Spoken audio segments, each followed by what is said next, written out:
If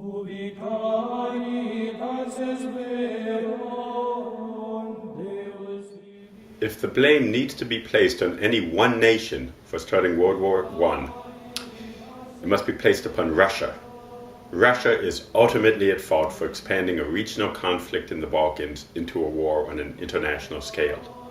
Russian expansionism in the Balkans, coupled with strategic missteps within the alliance system, stand as the two greatest causes of World War I. Like a hungry bear, Russia drooled over the vulnerable meat of the Ottoman Empire. Since the 1830s, Russia had been attempting to gain control of the Dardanelles and the Bosphorus from the Ottoman Empire to ensure free trade with the Black Sea. Russia also wished to gain control of Constantinople, which dominated the Straits. Russia's expansionist policy escalated around 1878, when Russian support of the pan-Slavic movement resulted in the independence of Slavic states in the Balkans. The Tsars attempted to establish themselves as the protectors of the Slavs. Not all Slavs supported this, however. One Czech writer for a Vienna newspaper put it succinctly: "Think of the Austrian Empire divided into a number of republics. What a delightful invitation for the Russians to create a universal monarchy." Russia saw two main obstacles to the expansion of its influence in the Balkans: Austria and the Ottoman Empire. Austria had humiliated Russia during the First Balkan Crisis in 1908 and again at the end of the Balkan Wars. The Tsar had been beaten twice by the Austrians, so when the opportunity arose in the summer of 1914, he couldn't back down. If he did, he risked losing all of Russia's influence in the Balkans and forfeiting any chance of creating a Russian-dominated pan-Slavic state.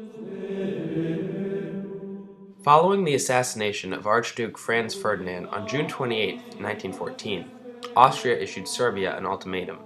Serbia refused to give in to all of Austria's demands, and both sides began preparing for war.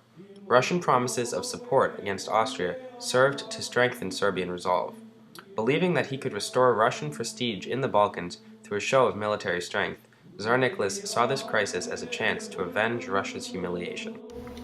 Russia engaged in two great miscalculations during the summer of 1914. The first miscalculation was assuming that France would support her in any conflict with Austria or Germany. Russia's army was scheduled to finish modernizing by 1917, but in 1914 it was still woefully ill-equipped to face Germany alone. Nicholas acted rashly, banking on French support, effectively drawing France into the conflict. The second mistake was assuming that Germany would mobilize to support Austria. Because of this belief, Russia mobilized her armies on both the Austrian and German frontiers. Her mobilization forced Germany to mobilize her armies too. And because of Germany's military plans, German mobilization was tantamount to war. It was this mobilization that forced an alarmed Germany to abandon its attempts to solve the issue through diplomacy, mobilize its troops, and execute the Schlieffen Plan. Russian action was the spark that set Europe ablaze.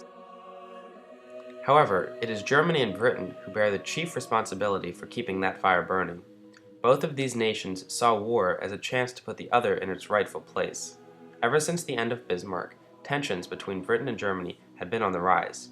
This hostility grew out of economic and political rivalries between the two nations.